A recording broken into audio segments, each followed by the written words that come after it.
ஒரு அமரன் படம் ஒரு பயோபிக்கு எந்த அளவுக்கு சிவகார்த்திகேயன் பண்ணியிருப்பாருங்கிறது உயிரை கொடுத்து பண்ணியிருப்பார்.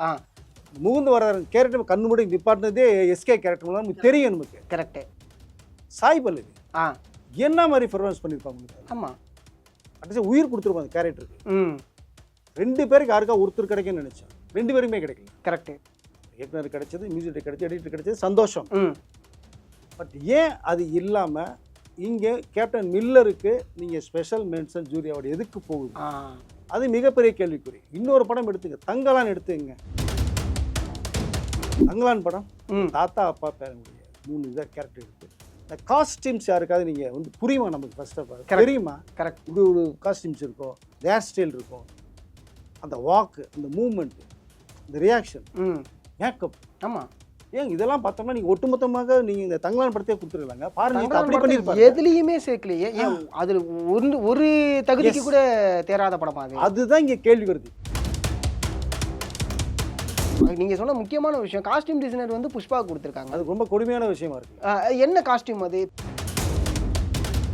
தொடர்ச்சியாக ஒரு ஒரு ஒரு சாராரை பற்றி புகழ்ந்து பேசக்கூடிய படமோ இல்லை ஒரு சாராருக்கு சேஃபான படமாக இருக்கும் பட்சத்தில் அது வந்து தேசிய விருதுக்கு தகுதியான படமாக மாறுது.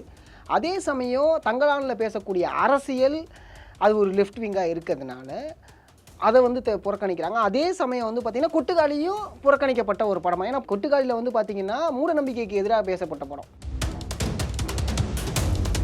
இதெல்லாம் பார்க்கும்போது ஒரு கண் துடைப்பாக இருக்கா? தேசிய விருதுங்கிறது வந்து ஒரு சார்பாக இவங்களுக்கு பிடிச்சவர்களுக்கு கொடுக்கப்படுதா? ராயன், நீ மெய்யழகன் எடுத்தீங்க. மெய்யழகன். ஆமாம். அதுக்கு வந்து சவுண்ட், அதாவது ஒலிக்கலவை, சவுண்ட் டோன் வந்து கொடுத்துருக்கீங்க, மிக்சிங். கரெக்டு. அது யாருன்னு என்னங்க தெரியும்? நீங்கள் ரொம்ப ரொம்ப கொடுமையான விஷயமா இருக்குது. இது ஏன் ஒரு சார்பாக நடக்குது? வந்து ஆடுகளை வாங்கிட்டீங்க, அசுரன் வாங்கிட்டீங்க, பெஸ்ட்டு, ஓகே, இது கொடுத்தீங்க, சந்தோஷம், தவிர்க்கல. கண்டிப்பாக இதை விட ஒரு பெஸ்ட்டாக இருக்கும்போது நீங்கள் அதை தான் நம்ம பேச வேண்டியதாக இருக்குது. அதான் பேச வேண்டியது. இங்கே வந்து தனுஷ் அவர்கள் மேலே தனிப்பட்ட வன்மமோ, தனுஷ் அவர்களுக்கு படங்களை கொடுத்துட்டீங்க, அந்த பேச்சே கிடையாது. இந்த படத்தை ஏன் கன்சிடர் பண்ணல? அதற்கு தகுதியான படமாக இல்லையா? ராயனை விட தங்கலான் ஒன்றுமே இல்லையா?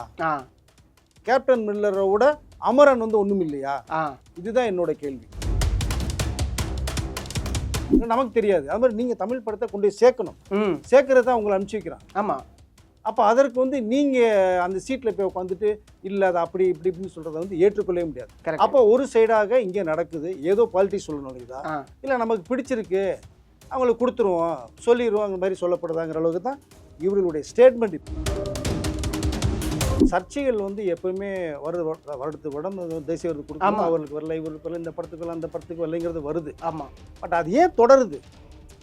அதுதான் நான் கேட்குறேன்.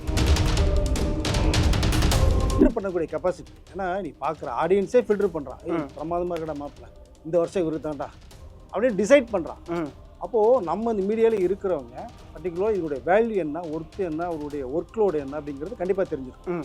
அதை மீறி ஒரு விஷயம் போகும்போது தான் இங்கே கேள்விகள் நிறையா வரும்.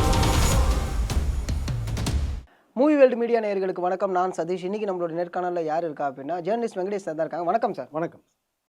எப்போதுமே நேஷ்னல் அவார்டு வரும்போது சில சர்ச்சைகள் வரும். அதை சுற்றி இந்த படத்துக்கு ஏன் தந்திருக்கீங்க, இந்த படத்துக்கு ஏன் தரல, இது எப்போதுமே நடக்கக்கூடியதான். இந்த வருஷம் ஒன்றையும் புதுசாக நடக்கிறது கிடையாது. ஆனால் இந்த வருஷம் கேள்விகள் ரொம்ப அதிகமாக இருக்குது. ஜூரியை நோக்கியுமே அந்த கேள்விகள் வந்திருக்கு. உங்களுடைய பார்வை எப்படி இருக்குது இந்த நேஷ்னல் அவார்டை பற்றி? இல்லை, அதான் சார், அதாவது அவங்க 400 படம் பார்த்தேன், நிறைய எது பார்த்தா ஒன்றும் புரியல, அது இதுன்னு சொல்கிறாங்க. பட் ஓகே, ஜூரினா நீங்கள் நிறைய படங்கள் பார்க்க வேண்டியதுன்னு உடைய கேமராமேன் கார்த்திகராஜ் அவர்கள் வந்து கடந்த முறை ஜூரியை போய் பார்க்கும்போது நிறைய விஷயங்கள் சொன்னார். அப்போ நமக்கு இந்த படம் பார்த்துட்டு மைண்டில் செட் பண்ணிட்டுப்போ இன்னொரு படம் பார்த்தோன்னா இது மறந்து போயிடும் அப்படிமா.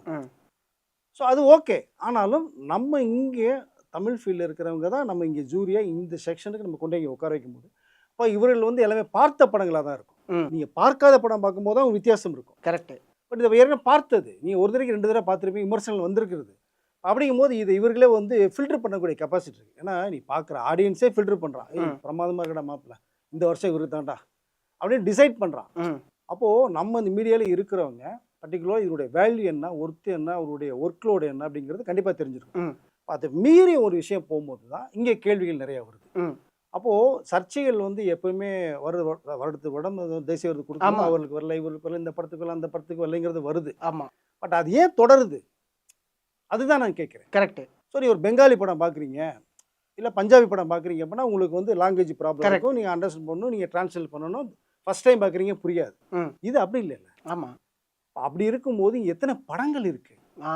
தனுஷ் கொடுத்ததுக்கு நம்ம பாராட்டுறோம், கண்டிப்பா. தவறு இல்லை, அது ஓகே. அதுக்கு மீறின ஒரு விஷயம் இருக்குல்ல, அது நீங்க பார்க்கணும்ல. கரெக்ட். ஒரு அமரன் படம், ஒரு பயோபிக்கு எந்த அளவுக்கு சிவகார்த்தியன் பண்ணியிருப்பாருங்கிறது உயிரை கொடுத்து பண்ணியிருப்பாரு. ஆ. அந்த முகுந்து வர கேரக்டர் கண்ணு மூடி நிப்பாட்டினதே எஸ்கே கேரக்டர் நமக்கு தெரியும். நமக்கு கரெக்ட். சாய் பல்லவி ஆ. என்ன மாதிரி பெர்ஃபார்மன்ஸ் பண்ணியிருப்பாங்க உங்களுக்கு. ஆமா. கடைசி உயிர் கொடுத்துருப்பாங்க அந்த கேரக்டருக்கு. ம். 2 பேருக்கு யாருக்கா ஒருத்தர் கிடைக்கும்னு நினைச்சோம், 2 பேருக்குமே கிடைக்கல. கரெக்ட். இயக்குனர் கிடைச்சது, மியூசிக் கிடைச்சது, எடிட்டர் கிடைச்சது, சந்தோஷம். ம். பட் ஏன் அது இல்லாம இங்க கேப்டன் மில்லருக்கு நீங்க ஸ்பெஷல் மென்ஷன் ஜூரி அவார்டு எதுக்கு போகுது? ஆ. அது மிகப்பெரிய கேள்விக்குறி. இன்னொரு படம் எடுத்துங்க, தங்கலான் எடுத்துங்க. ஆமா. இவ்வளவு தூரம் ஏங்க நீங்க போறீங்க அமரனுக்கு? ஓகேங்க, தங்கலான் படம் ம். தாத்தா அப்பா பேரனுடைய 3 இதாக கேரக்டர் எடுத்து இந்த காஸ்டியூம்ஸ் யாருக்காவது நீங்க வந்து புரியுமா நமக்கு? First of all Correct. தெரியுமா? கரெக்ட். இப்படி ஒரு காஸ்டியூம்ஸ் இருக்கும், ஹேர் ஸ்டைல் இருக்கும், அந்த வாக்கு, அந்த மூவ்மெண்ட், இந்த ரியாக்ஷன், ம். மேக்கப். ஆமா. ஏன் இதெல்லாம் பார்த்தோம்னா நீங்க ஒட்டுமொத்தமாக நீங்க இந்த தங்கலான் படத்தையே கொடுத்துருக்கலாங்க. பாருங்க, இப்ப அப்படி தங்கலான் பண்ணிருப்பாரு. எதுலயுமே சேர்க்கலையே. ஏன் அதுல ஒரு தகுதிக்கு Yes. கூட தேராத படமா அது? அதுதான் இங்க கேள்வி வருது. ஆ. இப்போ இந்த இவ்வளோ இதுக்கு ஒரு விஷயம் தெரியாம ம். நீங்க வந்து நான் எனக்கு அந்த படம் பார்த்தேன், இந்த படம் தான் குழப்பமாச்சு, கன்ஃபியூஸ் ஆச்சு, கொடுத்தேன் அப்படிங்கிறதெல்லாம் ஏற்றுக்கொள்ள முடியாது. கரெக்ட். அப்போ நீங்க ஒரு தகுதியான நபர் தான் உங்களை அனுப்பிச்சு வைக்கிறது, ஆமா. செலக்ட் பண்றது. ஆமா. இப்போ நீங்க தான் எடுத்து சொன்ன அவர்களுக்கு. ஆமா. இல்ல அவங்களுக்கு எப்படி தெரியும்? இப்போ பெங்காலி படம் வந்து என்றதை அங்க இருக்கிற ஜூரி சொன்னதான் நமக்கு தெரிய வரும், இல்ல நமக்கு தெரியாது. அது மாதிரி நீங்க தமிழ் படத்தை கொண்டு போய் சேர்க்கணும், ம். சேர்க்கறது தான் உங்களை அனுப்பிச்சு வைக்கிறாங்க. ஆமா. அப்போ அதற்கு வந்து நீங்க அந்த சீட்ல போய் உட்காந்துட்டு இல்ல அது அப்படி இப்படி இப்படின்னு சொல்றதை வந்து ஏற்றுக்கொள்ளவே முடியாது. கரெக்ட். அப்போ ஒரு சைடாக இங்கே நடக்குது, ஏதோ பாலிட்டிக்ஸ் சொல்லணும் இதா ஆ. இல்லை நமக்கு பிடிச்சிருக்கு அவங்களுக்கு கொடுத்துருவோம் சொல்லிடுவோம் அந்த மாதிரி சொல்லப்படுதாங்கிற அளவுக்கு தான் இவர்களுடைய ஸ்டேட்மெண்ட் இப்போ இருக்கு. ஓகே. அது இல்லாமல் இன்னொரு விஷயம் இருக்குது. என்னென்னா இங்க தொடர்ச்சியாக ஒரு ஒரு ஒரு சாராரை பற்றி புகழ்ந்து பேசக்கூடிய படமோ இல்லை ஒரு சாராருக்கு சேஃபான படமாக இருக்கும் பட்சத்தில் அது வந்து தேசிய விருதுக்கு தகுதியான படமாக மாறுது. அதே சமயம் தங்கலானில் பேசக்கூடிய அரசியல் அது ஒரு லெஃப்ட் விங்காக இருக்கிறதுனால அதை வந்து புறக்கணிக்கிறாங்க. அதே சமயம் வந்து பார்த்திங்கன்னா கொட்டுக்காளியும் புறக்கணிக்கப்பட்ட ஒரு படமாக. ஏன்னா கொட்டுக்காளியில் வந்து பார்த்திங்கன்னா மூட நம்பிக்கைக்கு எதிராக பேசப்பட்ட படம்.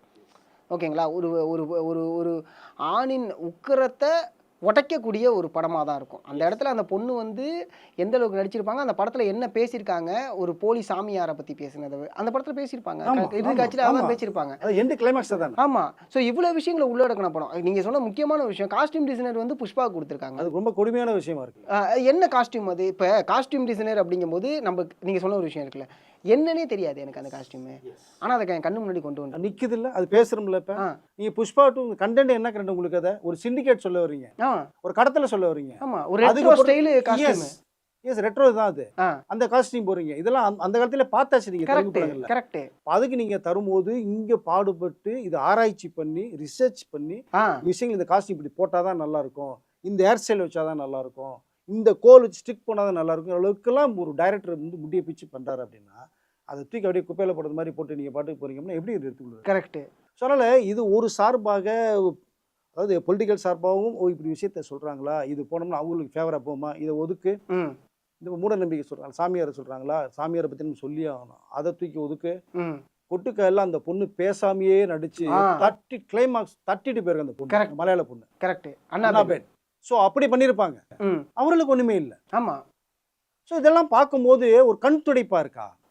தேசிய விருதுங்கிறது வந்து ஒரு சார்பாக இவங்களுக்கு பிடிச்சவர்களுக்கு கொடுக்கப்படுதா? ராயன், நீ மெய்யழகன் எடுத்துங்க. மெய்யழகன். ஆமா. அதுக்கு வந்து சவுண்ட், அதாவது ஒலிக்கலவை, சவுண்ட் டோன் வந்து கொடுத்துருக்கீங்க, மிக்சிங். கரெக்ட். அது யாருன்னு என்னங்க தெரியும் நீங்க? ஆமா. நீங்க இந்த சைக்கிள் போகும்போது கொட கொடன்னு சவுண்ட் கேட்கும், அந்த டோர் திறக்கும். அப்ப சவுண்ட் மிக்சிங்னா கொட்டுக்காடிக்குள்ள போயிருக்கணும். கொட்டுக்காடி லைவ் சவுண்ட் இல்ல, லைவ். அது யார் பண்ண முடியும்? இன்னைக்கு லைவ் ஆர்கெஸ்ட்ரா யார் பண்றா? இளையராஜா சார் தவிர யாரும் பண்றது கிடையாது, பண்ண தெரியாது. கரெக்ட். ஸோ லைவ்ல போறாரு அவரு. ஆமா. அது கொடுத்துருக்கணும் நீங்க. அப்படி பார்த்தா தங்கலானுமே ஆக்சுவலா லைவ் சவுண்ட். லைவ். ஆமா. அதுக்கு தர இதான் ஒன்று, நீங்க சொன்ன மாதிரி ஒரு இது கொடுத்தா கூட ஆறுதல் அடைஞ்சிருப்பாங்க. ஐயா, அது அந்த அளவு கூட தேராத படமா அவர் எடுத்து வச்சிட்டாரு. அதுதான் சொல்றேன், ரொம்ப வேதனைக்குரிய விஷயமா இருக்கு. கரெக்ட். ரொம்ப கொடுமையான விஷயமா இருக்கு. இது ஏன் ஒரு சார்பாக நடக்குது? நீங்க வந்து ஆடுகளை வாங்கிட்டீங்க, அசுரன் வாங்கிட்டீங்க, பெஸ்ட், ஓகே, இது கொடுத்தீங்க, சந்தோஷம், தவிர்க்கல. கண்டிப்பா. இதை விட ஒரு பெஸ்டா இருக்கும்போது நீங்க அதை தான் நம்ம பேச வேண்டியதா இருக்கு. அதான் பேச வேண்டியது. இங்க வந்து தனுஷ் அவர்கள் மேல தனிப்பட்ட வன்மமோ, தனுஷ் அவர்களுக்கு படங்களை கொடுத்துட்டீங்க, அந்த பேச்சே கிடையாது. இந்த படத்தை ஏன் கன்சிடர் பண்ணல? அதற்கு தகுதியான படமா இல்லையா? ராயனை விட தங்கலான் ஒண்ணுமே இல்லையா? கேப்டன் மில்லரை விட அமரன் வந்து ஒண்ணும் இல்லையா? இதுதான் என்னோட கேள்வி. கரெக்ட். வாழை படமுமே அந்த ஒரு வரிசையில, வாழை படம், லப்பர் பந்து, இது ரெண்டுமே அந்த வரிசையில வந்து எல்லாருமே முன்னெடுத்து வச்சாங்க. வாழையில அந்த சின்ன பையனுக்கு அப்படி பண்ணிருப்பான், எப்படி வாழ்ந்திருப்பான், ஃபீலை கொண்டிருப்பான், அப்படியே நம்மள வந்து உணர்வுல கொண்டு போயிருப்பாங்க. அந்த வாழைத்தோப்புகள் இந்த வாழை தலையில தூக்கிட்டு போற அதெல்லாம் பார்த்தா அப்படியே கொண்டு போயிருப்பாங்க. நீங்க சொல்லும் போது எனக்கு கூஸ்பம்ப் ஆகுது. அந்த இறுதி காட்சியில சேத்துக்கு டாப்பாங்களை வச்சிருப்பாங்க. இது ரியலா தூத்துக்குடி டிஸ்ட்ரிக்ட் நடக்குதுங்க. ஆமா, வாழைத்தோப்புல வந்து நீங்க போட்டா ஒரு சந்தையில ஒரு அரச மரத்தடியில உட்காந்துட்டு ஏலை விடுவாங்க, டக்கு டக்கு டக்குன்னு பாசாங்க, அத்தனையும் தூக்கி உள்ள போட்டு இங்கிருந்து வேலைக்கு போவாங்க, லாரியில கொண்டு போவாங்க. அதுதான் இந்த நிஜ சம்பவம் மாரி செல்வராஜ் அவர்கள் பண்ணி. ஸோ அந்த வாழை கிளைமாக்ஸ் எல்லாம் பார்த்தீங்கன்னா அப்படி இருக்குங்க உங்களுக்கு. அது இதெல்லாம் ஏன் கன்சிடர் பண்ணலைங்கிற கேள்வி தான் நமக்கு வருது. இல்லை, இன்னொரு விஷயமும் இருக்குது. இப்போ உதாரணத்துக்கு எந்த ஒரு படமும் விருதுக்காக எடுக்கப்படக்கூடிய படம் கிடையாது. அது ஒரு முயற்சி. அந்த முயற்சி அங்கீகாரப்படும் போது தான் அதே மாதிரியான இன்னொரு படம் வர ஆரம்பிக்கும். இப்போ இந்த முயற்சிகளில் இதுக்கு அங்கீகாரமே இல்லை அப்படிங்கும்போது ஒரு திரை இயக்குனர் வந்து எப்படி இந்த மாதிரியான கதையை திருப்பி எடுக்கணும்னு யோசிப்பார். ஆஃப் ஆயிடுவாங்க. நீங்கள் என்கரேஜ் பண்ணாதானுங்க வர முடியும். ஒரு ஈரான் படம் சூப்பராக இருக்குங்க, ஃபீல் குட்டாக இருக்குன்னு சொல்கிறீங்க, கொரியன் படத்தை ரெக்கமெண்ட் பண்ணுறீங்க. இந்த நம்மளுடைய கேரளா மாநிலத்துலேருந்து வந்து இந்த படம் போய் தமிழில் பண்ண மாட்டேங்குன்னு பண்ணுனா நீங்கள் அதுக்குள்ளே அங்கீகாரம் தர மாட்டேங்கிறீங்கள, அப்புறம் எப்படி அதுக்குள்ளே போவாங்க? நீங்கள் விருதுக்குனே சில படங்கள் எடுக்கிறாங்க இல்லையா? ஒட்டுக்காலி விருதுக்காக எடுக்கப்பட்ட படம் அது இன்டர்நேஷனல் அவார்டு நிறைய வாங்கிடுச்சு. எஸ், ஏன் கொடுக்கல நீங்கள்? அப்போ அங்கே உள்ள அதில் ஐ திங்க் கொட்டுக்காளியோட டைரக்டர் தான் ஒரு விஷயம் சொல்லியிருப்பாங்க. என்னன்னா, இன்டர்நேஷனல் ஃபிலிம் அப்படிங்கிறது அங்கே இருக்க படத்தை அப்படியே பார்த்து எடுக்கிறது கிடையாது. நம்ம ஊரில் என்ன இருக்கோ அதை நேர்த்தியாக எடுக்கிறது தான் இன்டர்நேஷனல் ஃபிலிம். அதை தான் அவங்க கன்சிடர் பண்ணுறாங்க. அப்போ இது அந்த வகையை சார்ந்த படம் தானே அது. அவங்களுக்கு நம்ம படம் இன்டர்நேஷனல் படம். புரிஞ்சுது? கரெக்ட். நமக்கு எப்படி சொல்கிறோமோ அவங்களுக்கு இது இந்தியா படம்னா இந்தியா படம் இப்படி இருக்கும் நமக்கு. ஆமாம். ஸோ மலையாள படம் இப்படி இருக்கும், தமிழ் படம் இப்படி இருக்கும், யதார்த்தமாக இருக்கும். இப்போ தெலுங்கு படம்லாம் கமர்ஷியல், நீங்கள் அது கண்டங்கன்னு போகிற படம் லிஸ்ட்டில் சேர்க்கறது இல்லை. சில படங்கள் தான் செலக்ட் பண்ணுறாங்க. அப்போ அதையும் நீங்கள் வந்து தவிர்த்து பண்ணீங்கன்னா விருதுக்குன்னு எடுக்கப்பட்ட படத்தையும் தவிர்க்கிறீங்க, விருதுக்குரிய படத்தையும் தவிர்க்கிறீங்க. ஆமாம். இது எப்படி நம்ம பார்க்குறது? கரெக்ட். ஸோ ரொம்ப கஷ்டமான ஒரு விஷயம். தேசிய விருதுங்கிறது வந்து ஒரு சரியான நபருக்கு அவர் அந்த பண்ணும் போதே அவருக்கு தெரியும் நமக்கு இது கண்டிப்பாக கிடைக்க வாய்ப்பு இருக்கும். ஆமாம். அது நீங்கள் தவிர்க்கும் போது நடிகர்களும் சிவாஜி கணேசன் அவர்களுக்கு ஒரு தேசிய விருது இதுவரைக்கும் கொடுக்கல. அப்படி பார்த்தா என்ன இது கொடுமையான விஷயம் இல்லையா உங்களுக்கு? அதை ஏன் கொடுக்கல? அவருன்னா ஒரு படம் நடிக்கல, 9 வருஷம் நவராத்திரி பண்ணியிருப்பாங்க. போய் பாருங்க, எடுத்து பாருங்க, எத்தனை படங்கள் நீங்க. கரெக்ட். ஸோ ஒவ்வொன்றும் ஒவ்வொரு முத்தான படமா பண்ணார் உங்களுக்கு. அதை ஆமாம், பட் ஒரு இது கிடைக்கல. தேசிய விருதுக்கு கிடைக்கலையா, இல்லை நடிகர் நடிக்கலைங்கிறது கொடுக்கப்படலையான்னு தெரியல. இல்லை, இப்போ 2 விஷயம் இருக்குல்ல. இப்போ உதாரணத்துக்கு மம்முட்டி அவர்களுக்கு பிரம்மயுகம் படத்துக்கு தேசிய விருது கொடுத்தாங்க, சிறந்த நடிகர் அப்படின்னு. சந்தோஷமான ஒரு விஷயம் தான். ஏன்னா அதுக்கான படம் கரெக்டாக கொடுத்துட்டீங்க. அப்போ அதுக்கு ஈக்குவலாக தானே இங்கே இருக்கக்கூடிய நடிகர்களும் நடிச்சிருக்காங்க, படங்களும் அந்த வகையில் தானே இருந்துச்சு. இப்போ நீங்கள் தங்கலானுக்குள்ளேயே நான் திருப்பி ஒரு தடவை வரேன். ஒரு ஷாட் ஒன்று இருக்கும், அந்த ஷாட்டில் வந்து விக்ரம் வந்து இப்படி தூக்கி பார்ப்பாரு, அவரோட அண்டராம் வந்து ரொம்ப லைவாக இருக்கும். இப்போ இந்த கதாபாத்திரத்தை எந்த அளவுக்கு லைவாக தான் பண்ணுது. அப்புறம் உங்களுக்கு அந்த நேட்டிவிட்டிக்கு அந்த கெட்டப்புக்கு இது இருக்கணும். இது பண்ணுனா வேற மாதிரிலாம் விமர்சனம் வருங்கிறது தெரியும். டைரக்டர் தெரியாதா? கரெக்ட். ஆக்டருக்கு தெரியாதா? ஆனாலும் இருக்கணும். ஆமாம், அதுதான். நீங்கள் குட்டுக்காலிலே நீங்கள் போயிட்டு இருந்தீங்கன்னா, அதாவது பாத்ரூம், அது 1 பாத்ரூம் வருதுன்ட்டு ஒரு ஷாட் ஒன்று வச்சுருக்காங்க. ஆமாம், அது யதார்த்தமாக இருந்தது உங்களுக்கு. அதை டைரக்டர் கேட்டிருந்தா நீங்கள் அவாய்ட் பண்ணியிருக்கலாம். கண்டிப்பாக. அதை கூட மிஸ்கின் என்ன சொன்னார், ஒரு லோ ஆங்கிள் ஷாட் வச்சிங்கன்னா சூப்பராக இருந்திருக்கும் அப்படின்னாரு. ஏன்னா அது லைவ் யதார்த்தமாக இருக்குன்னு சொல்ல வர்றாரு, அது டெக்னிக்கலாக பேசுகிறாரு. கரெக்ட். பட் அப்படிப்பட்ட எடுக்கப்பட்ட நிறைய படங்கள் தவிர்க்கும் போது அந்த லிஸ்ட்டுக்குள்ளே வராமல் நீங்கள் ரிஜெக்ட் பண்ணும்போது இந்த மாதிரி கேள்விகள் வரதான் செய்யும். இப்போ கலா மாஸ்டர் நீங்கள் வந்து கொரியோகிராஃபியில் த பெஸ்ட்டு, நீங்கள் பெரிய இடத்துல இருக்கீங்க, எல்லாமே ஓகே, தனுஷ் கொடுத்தது ஓகே, ரெக்கமெண்ட் பண்ணது ஓகே. ஆனால் ஏன் இந்த படங்களுக்கு உங்களுடைய அங்கே போய் நீங்கள் அச்சீவ்மெண்ட் போய் சேர்க்கலை? சேர்த்தா தானே தெரிய வரும் உங்களுக்கு. ஆமாம். இதே இது நீங்கள் வந்து ஒரு எக்ஸாம்பிள் சொல்லிக்கலாம். அப்போ நடந்த ஒரு சம்பவம் தான் முதல் மரியாதை படம். பாரதிராஜ் இயக்கத்தில் சிவாஜி சார் நடித்தது, ராதா பண்ணாங்க. கரெக்ட். ராதாவுக்கு இந்தியாவின் சிறந்த நடிகையை அனௌன்ஸ்மெண்ட் பண்ண போகிறாங்க. சிந்து பைரவி 2 மோதுது, சுகாசினி ஒரு பக்கம், ராதா ஒரு பக்கம், இவரா அவரா. அப்போது ராதான்னு ஃபிக்ஸ் பண்ண போகிறாங்க.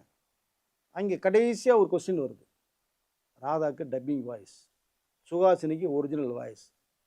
அப்படிங்கும்போது அவங்க டக்குன்னு சுகாசினி கொடுக்கப்பட்டுச்சு. ஓகே, சுகாசினி சிறந்த பண்ணி மறுப்பதற்கு இல்லை. பட் அதை விட எது பெஸ்ட்டுன்னு ஒன்று பார்க்கணும்ல.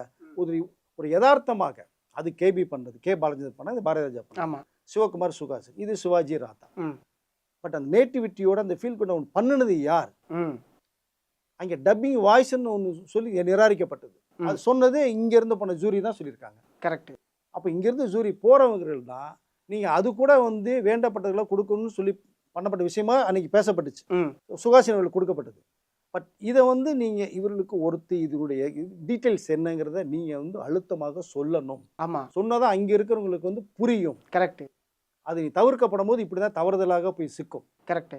ஏன்னா இப்போ ஜூரி மேலே அதிக விமர்சனம் வச்சுக்கிட்டே தான் இருக்காங்க. இப்போ என்னைக்கு அனௌன்ஸ் பண்ணாங்களோ அன்னையிலேருந்து இப்போ வரைக்கும் இந்த நொடி வரைக்குமே நம்பிக்கை இல்லாமல் போகுது இல்லைங்க. நீங்கள் ஜூரின்னா யார்? நீங்கள் கரெக்டாக நியாயமாக உட்காந்து இந்த டேபிள் மேஜரில் உட்காந்து நீங்கள் பார்த்து ஜட்ஜ்மெண்ட் பண்ணி ஒரு ரிசல்ட்டை கொடுக்கணும். கரெக்ட்.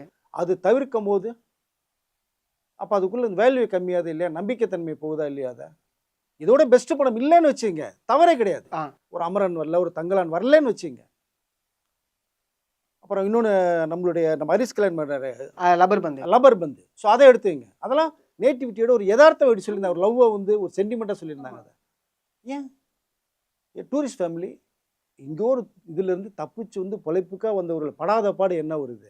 இப்படி எத்தனை ஃபேமிலி இங்கே வந்து நாடு விட்டு நாடு வந்து கஷ்டப்படுற ஃபேமிலி. கரெக்ட். ஆஸ்காருக்கு இங்கேருந்து நீங்கள் அனுப்பியிருக்கீங்க. இப்போ இந்த கேள்விக்குள்ளேயே நம்ம வருவோம்.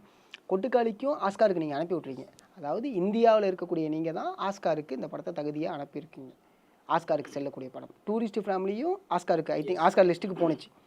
இப்போ இது ரெண்டுமே ஆஸ்கார் லிஸ்ட்டுக்கு போகுது. அப்படிங்கிற பட்சத்தில் ஏன் நேஷ்னல் அவார்டுக்குள்ளே அது வரல? இப்போ எங்கள் கேள்வி எங்கே ஆரம்பிக்குதுன்னா, நீங்கள் தான் ஆஸ்காருக்கும் அனுப்புறீங்க, நீங்கள் தான் நேஷ்னல் அவார்டும் தர மாட்டீங்க. அப்போ உங்களோட மனநிலையும் உங்களுடைய பார்வையும் எப்படி இருக்குது? அப்போ எதை நோக்கி நீங்கள் நகர ஆரம்பிக்கிறீங்க அப்படிங்கிற ஒரு கேள்வி மக்கள் சைட்லேருந்து கேட்குது. உலகமே வேந்து பார்க்குற அவார்டாக ஆஸ்கார் பார்க்கப்படுது இல்லையா? நம்ம ரகுமான் 2 அவார்டு தட்டு. ஆமாம். பட் முதன் முறையாக ஆஸ்காருக்கு போன படம் இருக்கு தெரியுமா உங்களுக்கு? தமிழ் இண்டஸ்ட்ரியில் கமல் சார் தெய்வமகன். தெய்வமகன் சார் வந்து செகண்ட். கரெக்ட். தெய்வமகன் நடிகத்தில் சிவாஜி நடித்த 3 வயசில் நடித்த படம். ஆமாம். அது ஆஸ்காருக்கு இது பரிந்துரைக்க செய்யப்படுது போகுது. அங்கே 3 பேருமே யாருன்னு கேட்குறாங்க. ஓகே. இது யார் இது யார் இது யார் என்ன பதில் சொல்லுங்க? நடித்தது ஒரு ஆள், நம்பலை. ஓகே. ஸோ ஃபஸ்ட்டு போன படமே அது உங்களுக்கு. அது அப்புறம் கமல் அவர்கள் நடித்தது போகுது. ஆமாம். வரிசையாக போகுது. இப்போ நீங்கள் சொன்ன மாதிரி இந்த 2 படங்கள் ஆஸ்கார் கமிட்டிக்கு பரிந்துரை செய்யப்பட்டு எல்லா தகவலும் இங்கே போகும்போது இந்தியாவை கடந்து நாடு கடந்து போகுது. இந்தியாவுக்குள்ளே இருக்கிற டெல்லியில் இருக்கிற அந்த ஒரு கவர்மெண்ட்டுக்கு நீங்கள் ஏன் அனுப்பலை? தேசிய விருது கமிட்டிக்கு ஏன் நீங்கள் வந்து பரிந்துரைக்கப்படலை? கரெக்ட். கேள்வி வருமா வராதா? கண்டிப்பாக. நீங்கள் பரிந்துரைக்கப்பட்டு ரிஜெக்ட் பண்ணிதான் கூட பிரச்சனை இல்லை, ஏதோ காரணம் சொல்லுங்கள். ஏன்? புரியுது. பரிந்துரைக்கவே படலை அப்படிங்கும்போது அப்போ அது உங்களுடைய நோக்கம் என்னவா இருக்குது? அதுதான். இதில் அரசியல் இருக்கா, உள்நோக்கம் இருக்கா, நம்ம எண்ணிக்குள்ள கொடுத்துட்டு போயிடும்ன்ற ஒரு எண்ணம் இருக்கா? இதெல்லாம் கேள்வி வரும், ஆட்டோமேட்டிக்காக வரும். இல்லை கண்டிப்பாக. இல்லை ஒரு தரப்பை சார்ந்தவே படம் எடுக்கணுமா? விருது வாங்கணும்னா ஒரு தரப்பை சார்ந்து படம் எடுக்கணுமா? இல்லை அந்த படம் கமர்ஷியல் ரீதியாக நீங்கள் போய் சேரணும்ல மக்கள்கிட்ட. அதுக்கு நிறைய தயாரிப்பாளர்கள் வந்து கிடையாது. ஸோ ஆனால் அதுக்கு உள்ளதை கொஞ்சம் கமர்ஷியலாகவே விருதுக்குரிய படமாக எடுக்கப்படுது. நீங்கள் குட்டிக்காளி அப்படி எடுக்கப்பட்ட ஒரு படம் தான் பெரிய ரீச் ஆச்சா, பேர் வாங்குச்சு. பட் விருதுக்குள்ள படங்கள் அவ்வளோதான் பண்ண முடியும். கரெக்ட். பட் நீங்கள் இந்த மாதிரி தங்கலான் மாதிரி நீங்கள் வந்து ஒரு படம் எடுக்கும்போது அதுக்குள்ளே எவ்வளோ கமர்ஷியலி உள்ளே வச்சுருந்தாங்க, எவ்வளோ எஃபர்ட் போட்டிருந்தாங்க, எவ்வளோ ஆராய்ச்சிகள் பண்ணியிருந்தாங்க, எவ்வளோ விஷயங்கள் நமக்கு தெரியாத விஷயங்களை பாரஞ்சித்து சொல்ல வந்தார். கரெக்டு. ஒரு இயக்குனராக கஷ்டப்பட்டார் இல்லையா? அதுக்குள்ளே ஒரு பலன் வேணும்ல.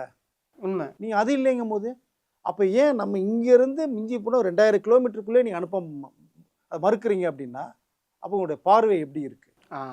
அது விமர்சனங்கள் வரதான் செய்யும். பொதுவாக இதுக்குள்ளே நடக்கிற இன்னொரு விஷயமும் இருக்குது. என்னென்னா, இப்போ கலா மாஸ்டர் ஜூரியாக இருக்கிறதுனால அவங்க வந்து பிஜேபி, ஸோ அதனால வந்து இந்த மாதிரியான படங்களுக்கு வந்து அவங்க ஆதரிக்கலை அப்படிங்கிற ஒரு விமர்சனம் வைக்கிறாங்க. அதை நீங்கள் எப்படி பார்க்குறீங்க? இல்லை, அது வேறங்க. அரசியல் வேற, கலைத்துறை வேறு. ரெண்டையும் நீ மிக்ஸ் பண்ணவே கூடாது. கலைத்துறையிலேருந்து அரசியலுக்கு வந்தவர்கள் வேற, அது ஓகே. பட் இங்கே விருதுக்கு அப்படிங்கும்போது நீங்கள் அதுக்கு நியாயமான முறை நடக்கும். இங்கே அரசியல் வரக்கூடாது. அரசியல் வந்ததுன்னா அப்புறம் கலைஞர்களுக்கு வந்து மரியாதை மதிப்புமே இல்லை. நான் அப்படி தான் பார்க்குறேன் நான். கரெக்டு. ஏன்னா வந்து அரும்பாடுபட்டு ஒரு படத்தை உருவாக்கி மக்கள்கிட்ட பேசி சேர்க்குறாங்க. இது இந்த மாதிரி ரீச் ஆகும், ஸோ விருதுகள் வாங்கப்படும். இது நம்ம சமூகத்தோட ஒரு கருத்தை நம்ம சொல்ல வர்றோம் அப்படிங்க எடுக்கப்படும் போது இங்கே அரசியல் உள்ள வந்து என்ன உங்களுக்கு கண்டிப்பாக நல்ல விஷயங்கள் தவிர்க்கப்படும், கவடிப்பொடி ஆகும். கரெக்ட். இப்போ மக்களை போய் ரீச் ஆகாது. சமூக சீர்திருத்தங்களோட ஒரு கதையம்சத்தோட ஒரு கதையை நீ கொண்டு வரணும். அங்கே அரசியல் வரக்கூடாது. வந்தால் அது வேஸ்ட். நீங்கள் சொல்ல முடியாது. கரெக்ட். இப்போ அமரன் வந்து நீங்க மூன்றுவர்த்தனை தான் சொன்னதுதான். அந்த கேரக்டர் யாருக்கா தெரியுமா? பேசியிருக்கமா? புரியுது. இவங்க பண்ணுனதுனால அந்த கேரக்டர் கண்முடி நின்னாங்க வந்து. எல்லாருமே அதை பத்தி பேச ஆரம்பிச்சாங்க, பார்க்க ஆரம்பிச்சாங்க. பார்க்க ஆரம்பிச்சாங்க. 350 கூட கலெக்ஷன் ஆச்சு. கரெக்ட். கேரளாவில் கலக்கிச்சு உங்களுக்கு. ஆமா. அப்போ அந்த கேரக்டரை நமக்கு வந்து நம்ம கண்முடி நிறுத்துறது யார்? அந்த நடிகர். அப்போ அவர் வந்து கிடைக்கும் நம்பிக்கையில் ஒரு பண்ணுறாங்க. எஸ் ஜானகி அம்மா கூட ஏன் அந்த பத்மபூஷன் விருதை வந்து அவாய்ட் பண்ணாங்க? எனக்கு தகுதியான நேரத்தில் நீங்கள் தரலை, இப்போ ஏன் தரீங்க? இப்போ ஏன் எனக்கு தர்றீங்க? எனக்கு தேவையில்லை. கொடுத்தா பாரத ரத்னா கொடுங்க, இல்லை பத்ம விபூஷன் கொடுங்க, பத்ம பூஷன் தேவையில்லை. கரெக்ட். அப்படின்னு வந்து மரியாதையை நிராகரிச்சாங்க. ஏன்னா அவருடைய வழி உங்களுக்கு தெரியுமில்ல. கண்டிப்பா. 15 மொழியில் 50,000க்கு மேற்பட்ட பாடலில் பாடின ஒரு ஒரு ஒரு அருமையான ஒரு பாடகி ஜானகி அம்மையார் அவர்கள். யாராவது ஃப்ரெஞ்சு தெரியுமா? இப்போயா தெரியும், அப்போ தெரியுமா? இல்லை கொரியன் தெரியுமா? ஜாப்பனீஸ் தெரியுமா? பாடினாங்கல்ல. ஆமாம். எப்படி பாடினாங்க? பட் அவர்களுக்குள்ள அங்கீகாரம் நீங்கள் தானே தரணும். கொடுத்தா தானே அடுத்த கட்டத்துக்கு போவாங்க. கண்டிப்பா. நீங்கள் தானேங்க தூக்கி விடணும். கலைஞனை தூக்கி விடுறதே வந்து அதாவது நம்மளுடைய அரசு தானங்க தூக்கி விடணும். இன்னும் ஆமாம், சிறந்த படைப்பை கொடுக்கும்போது நீங்கள் தேவையில்லைங்கும் போது என்ன பண்ணுவோம்? வன்முறையில் 2 படம் எடுப்பா, கமர்ஷியலாக குத்தாட்டத்தை போட்டு ஃபைட்டை போட்டு எடுத்துகிட்டு போயிட்டே இருப்பாங்கல்ல. கண்டிப்பா. காசை பார்த்துட்டு போயிடுவாங்கல்ல. கண்டிப்பா. இது புஷ்பாவுக்கு கொடுத்த கேள்விகளே அதில் தான் அதுதானே. நிக்குது. அதில் என்ன இருந்தது உங்களுக்கு? என்ன சொல்ல வந்தாங்க? என்ன சமூக சீர்திருத்தம், என்ன கதையத்தை கொண்டு வந்தாங்க? சிண்டிகேட்டை காமிக்கிற படம் தானே. சிண்டிகேட் காமிக்கிறதானே அது. புஷ்பாங்கிற ஒருத்தன் எப்படி உருவானா? ரைஸ் ஆஃப் புஷ்பா தானே அடுத்த டைட்டிலே. அடுத்த டைட்டில் அதுதானே வச்சு படம் எடுத்தீங்க. அப்போ நீங்கள் அந்த இளைஞரில் தவறான பாதை கொண்டு போகிறதானே கதை கிளம்புது உங்களுக்கு. அதை கரெக்ட். இதுக்குள்ள இன்னொரு இப்போ ஊர்வசி அவர்களுமே இந்த தேசிய விருதை பற்றி ஒரு விமர்சனம் ஐ திங்க் போன தடவை ஊர்வசி அவர்களுக்கு வந்து விருது தரப்பட்டுச்சு. ஆனால் அவங்களே ஒரு கேள்வி, இல்லை பல படங்கள் இருக்கும்போது அந்த படத்துக்குலாம் ஏன் தரல அப்படிங்கிற கேள்வி எனக்கே கொடுத்தாங்க கூட கேட்டாங்க. ஆமாம், ஆடு ஜீவியத்துக்கு ஏன் தந்தீங்க அப்படிங்கிற ஒரு கேள்விகள், ஆடு ஜீவியத்துக்கு ஏன் தரலை அப்படிங்கிற கேள்விகள்லாம் முன்னெடுத்து வச்சாங்க. ஸோ இப்போ விருது வாங்கக்கூடியவங்களுக்குள்ளேயே அந்த ஒரு கேள்வி இருக்குது. விருது ஓகே நமக்கு தந்துட்டாங்க, ஆனால் இந்த படமும் இருக்குல்ல, இதை கன்சிடர் பண்ணும். இல்லை, அது மனசாட்சி கேள்வி கேட்கும்ல. நம்ம கூட பெஸ்ட்டாக பண்ணியிருக்காங்க, பெஸ்ட்டு படமாக இருக்குது, ஏன் தராமல் நம்ம கொடுத்தாங்க அப்படிங்கிற அந்த கேள்வி அவங்கள வந்து கண்டிப்பாக கேட்கும். கண்டிப்பாக விருதுகள் மேலே நம்பிக்கை இல்லாமல் தானே போயிடும் உங்களுக்கு. அப்போ அந்த தேசிய விருதுங்கிறதே வந்து சரி ரைட்டு, அரசியல் சார்பாக தருதுப்படுது போல் கிடைச்சா கிடைக்க நம்ம பொழப்ப பார்ப்போம்ட்டு போயிடுவாங்க. ஆமாம், அதுக்குள்ளே எஃபர்ட் போட மாட்டாங்க. எஃபர்ட் போட்டு என்ன பிரயோஜனம்? ஒரு இயக்குனர் உருவாக்குறது மண்டை பிச்சுக்கிட்டு உருவாக்குறதுங்க. கண்டிப்பாக அந்த கதைக்கே மதிப்பு இல்லைன்னா கண்டிப்பாக. இப்போ பல விருதுகள் வந்து இப்போ நிறைய விருதுகள் வந்து நடக்குதுங்க. அவார்ட் ஃபங்க்ஷன் அப்படிங்கிற பேரில் நிறைய இடத்துல ஒரு மால்லையும் ஒரு அவார்ட் ஃபங்க்ஷன் ஒரு வாரமும் நடக்குது. ஏன் ஒரு நாளைக்கு 2-3 அவார்ட் ஃபங்க்ஷன் நடக்குது. ஒருத்தவங்க தனிப்பட்ட முறையில் நடந்துக்கிறாங்க. அதையே வந்து இப்போ இங்கே பெருசாக நம்புறது கிடையாதுன்னு வச்சிங்களேன். ஏன்னா அது பார்வை அப்படி மாறிடுச்சு. காரணம் வந்து இல்லைப்பா இவங்களுக்கெல்லாம் அவார்டு தராங்க, ஓகே காசு கொடுத்தா ஏன் இவ்வளோ தூரம் 3000 ரூபா காசு கொடுத்தா உங்களுக்கு அவார்டு அப்படின்னு சொல்லிட்டு இன்ஸ்டாலேயே போஸ்ட் போட்டு இது பண்ணுறாங்கன்னா அப்போ அவார்டுக்கான மரியாதைங்கிறது மரியாதை குறைச்சிட்டாங்க. ஆமாம், இப்போ அவார்டு ஃபங்க்ஷன் அவார்டு பார்க்குறோம் அப்படின்னா நம்மளுக்கு எப்படி இருக்கும்? இவங்களுக்கு அவார்டு தர அது ஒரு பெரிய டிஸ்கஷன் ஆகும். கண்டிப்பாக அந்த ஸ்டேஜில் 1 2 3ன்னு போட்டு அந்த அவார்டு அனௌன்ஸ் பண்ணும்போதே அவ்வளோ பெரிய ஒரு டிஸ்கஷன் நடக்கும்.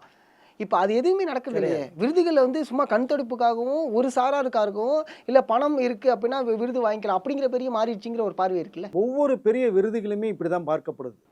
தேசிய விருதை விட்டுருங்க, மற்ற விருதுகள் கொடுக்கப்படுறதும் கூட அந்தந்த ஸ்டேட் அவார்டு கூட ஒன்று இருக்குது. அதில் கூட வந்து பார்த்தீங்கன்னா இது இவங்களுக்கு கொடுத்துறேன், அவங்களுக்கு வேணால் ரிஜெக்ட் பண்ணுங்க அப்படிங்கிற மாதிரி தான் பார்க்கப்படுது. புரியுது. எவ்வளோ இந்த பிருத்திவிராஜெல்லாம் அப்படி அவ்வளோ தூரம் ஒர்க் பண்ணியிருப்பாரு. கரெக்ட், கோட் லைஃப்பில். எஸ். அப்போ தவிர்க்கப்படும்போது என்ன பண்ணுவீங்க நீங்கள்? புரியுது. மம்முடி கொடுக்கப்பட்டது சிறப்பு, அது பிரமேகம் பண்ணியிருந்தாங்க, ஒர்த்தபிள். கண்டிப்பாக அது மிஸ் ஆயிருந்தா கஷ்டமாக இருக்கும். ஆமாம், அதுவும் மிஸ் ஆயிருந்தா இன்னும் கஷ்டமாக இருக்கு நமக்கு. அதை என்னதான் இதுக்கப்புறம் பண்ணுறது? வெயில் அரவிந்த் சாமி கார்த்திக்கும் அவ்வளோ கார்த்திக் பிரமாதம் பண்ணியிருப்பாரு. கரெக்ட். எவ்வளோ ஃபீல் குட் படம். சைக்கிள் அந்த இதை வச்சுட்டு கடைசியில் அந்த லட்சங்களை கொடுக்கல. அந்த இயக்குனர் அந்த கதையை எந்த அளவுக்கு நெருக்கமாக கொண்டு வந்திருப்பாரு. இப்போ உங்கள் ஊரில் இருக்கக்கூடிய ஒருத்தவனை நீ பார்க்குற மாதிரி இருக்கணும். உன் வீட்டை விட்டு வெளில வர, உன் ஊரை அப்படி காமிக்கிறேன் நான், நீ இவ்வளோ விஷயங்களை அங்கே விட்டுட்டு இங்கே வந்திருக்கியாடா, இங்கே உள்ள எத்தனை பேர் அதை வந்து ரொம்ப நெருக்கமாக வச்சுக்கிட்டாங்க. இயக்குனரோட பேசும்போது எத்தனை பேர் அழுதாங்க. நமக்கே அந்த உணர்வுபூர்வம் வருங்க ஆட்டோமேட்டிக்காக. நம்மளை அப்படி கொண்டு போய் சேர்த்தாரு படத்தில். கரெக்ட். 96 ஒரு லவ் படம் எப்படி கொடுத்தாரு உங்களுக்கு? ஒரு பொய்ட்டிக்கான ஒரு லவ். கரெக்ட். அருமையாக கொண்டு போயிருந்தார். ஆமாம். ஸோ இப்படி படங்கள் இருக்குது. ஆனால் நீங்கள் அதை தவிர்த்து நீங்கள் பண்ணும்போது தான் இப்போ ஜூரிக்கு அப்படிங்கிற அந்த சீட்டுக்கு வந்து எப்படி இப்போ உட்கார்றதுக்கு சரியான நபர்கள் இல்லையா, இல்லை குறிப்பிட்ட சாராருக்கு மட்டுமே அதை கொடுத்தரணுங்கிற அளவுக்கு, இல்லை ஜூரிக்கு தெரிஞ்சவங்களா இருக்கணுமா? இல்லை அதுதான் இப்போ சந்தேக கேள்விகள் வருது. இப்போ தெரிஞ்சவங்களா இருந்து போயிட்டாங்கன்னா ஓகே, இப்படியே போகும்போது நம்ம பேர் தட்டி விட்ருங்க, வேற வந்து ரிஜெக்ட் பண்ணுங்க சொல்லி பண்ணுறாங்களா? மறுபடியும் நம்மளுக்கு வந்து தனுஷ் அவர்கள் மேல தனிப்பட்ட எது வெறுப்பு கிடையாது, கிடையாது. கண்டிப்பா கிடையாது. 6 தேசிய விருதுகள் வாங்கியிருக்காரு, சந்தோஷமான விஷயம். அதாவது கமலை தாண்டி, அமிதாப் பச்சனை தாண்டி இப்போ தனுஷ் அவர்கள் தான் 6 விருது வச்சிருக்காரு, சந்தோஷமான விஷயம்தான். ஆனா இங்க என்ன நடக்குது, என்ன இதுக்கெல்லாம் ஏன் கொடுத்துருக்கலாமே, ஏதாவது ஒரு வகையில் ராயன் கொடுத்துருக்கலாம். படத்துடைய கதையை விட தங்கலான் கதை மோசமா? இந்த கேள்விதான் எல்லாருமே இப்போ கேப்டன் மில்லரை விட்டாங்க, யாருமே அது வேண்டாம், இருக்கட்டும். ஆமா, ஏதோ நீங்க பிரிட்டிஷ்காரன் Correct. வந்தாங்க, ஒரு இளைஞன் வந்தான், எதிர்த்து Landscape-ஆவே காமிச்சிட்டீங்க. Okay right. அது ஆனா பண்றீங்க. ராயன்ல அமரன் என்ன டிஃபரெண்ட் நீங்க காமிச்சீங்க? அமரனையும் ஒரு பேட்டைக்கெல்லாம் வந்தாங்க, நாட்டுக்கு உயிர் கொடுத்தா, இல்லைன்னா நம்ம நாடு ஆமா. அழிஞ்சு போயிருக்குன்னு சொல்ல வந்தா அதையும் விட்டீங்க, ரைட். கரெக்ட். பட் அது 3 அவார்டு கொடுத்தீங்க, டைரக்டர், எடிட்டருக்கு, மியூசிக் கொடுத்தீங்க. பட் கதை பிரகாரம் பார்த்தா ராயனை விட தங்கலான் குறைவா இருக்கா? அது அதை தாண்டி ஏன் ஒரு விருதுக்கு கூட அது தேராத படம் ஆயிடுச்சு. அதுதானே மனசு வந்து உறுத்தலா இருக்கு. இது கண்டிப்பா ரஞ்சித்துக்கு உறுத்தலா இருக்கும், விக்ரமுக்கு உறுத்தலா இருக்கும், எல்லாருக்குமே இருக்கும்ல. ஆமா, தயாரிப்பாளருக்கு என்னையா நீ எடுக்கும் போதே அது ஜிவி தேசிய பிரகாஷுக்கு அந்த கேள்வி இருந்திருக்கும், தங்கலானுக்கு ஏன் நம்மளுக்கு விருது கிடைக்கல அப்படிங்கிற கேள்வி வந்திருக்கும். அமரனுக்கு கொடுத்தது ஒருத்தர் சந்தோஷம் தான், பிரமாதம் பண்ணியிருந்தார். சந்தோஷம் தான். அது கொடுக்கலன்னா இன்னும் ஆமா. வருத்தமா இருக்கும் நமக்கு. கரெக்ட். பட் பிக் ஸ்கோர் பண்ணியிருந்தார் ஆமா ஜிவி. ஆமா, பட் இங்கே அந்த தயாரிப்பு தங்கலானுடைய தயாரிப்பாளர் என்ன பண்ணியிருப்பாரு, இன்னும் எடுக்கும் போதெல்லாம் தேசிய விருது மாதிரி இருக்கு, படம் பிரமாதம் இருக்கு, பண்ணலாம், நீங்க ஒண்ணு கூட கொடுக்கலன்னு இன்னைக்கு பேசுவாங்களா இல்லையா? கண்டிப்பா.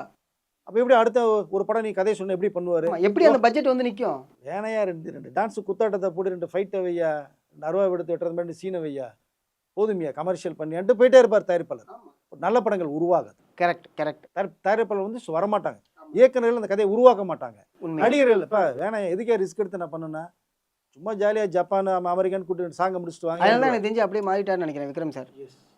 வீரதீர சூரன், அடுத்து வந்து விக்ரம் 63, எல்லாத்துக்குமே மாறிட்டாரு போல. மாறுறாரு. ஆமா, போதுயா போதும். ஏன்னா ஐக்கு இப்போ ஐயோட ஒரு படம். ஸோ அதனால அது வந்து ஒருத்தருடைய வலியை உணராம நீங்க ஜூரிய தேசிய விருது இன்னொருத்தர்கிட்ட போய் கொடுக்கும்போது இது உணருது, வருது. பரவாயில்ல, 72 தேசிய விருதாக கொடுத்துட்டீங்க, 73வது தேசிய விருது வரப்போகுது இல்லையா? அதுக்காவது தனியார் நபர் படங்களையும் நடிகர்களையும் செலக்ட் பண்ணி கொடுங்கிறதா நான் சொல்லிக்கொள்ள விரும்புகிறேன். கண்டிப்பா சார். ரொம்ப நன்றி சார், உங்களோட நேரத்துக்கு ரொம்ப நன்றி சார்.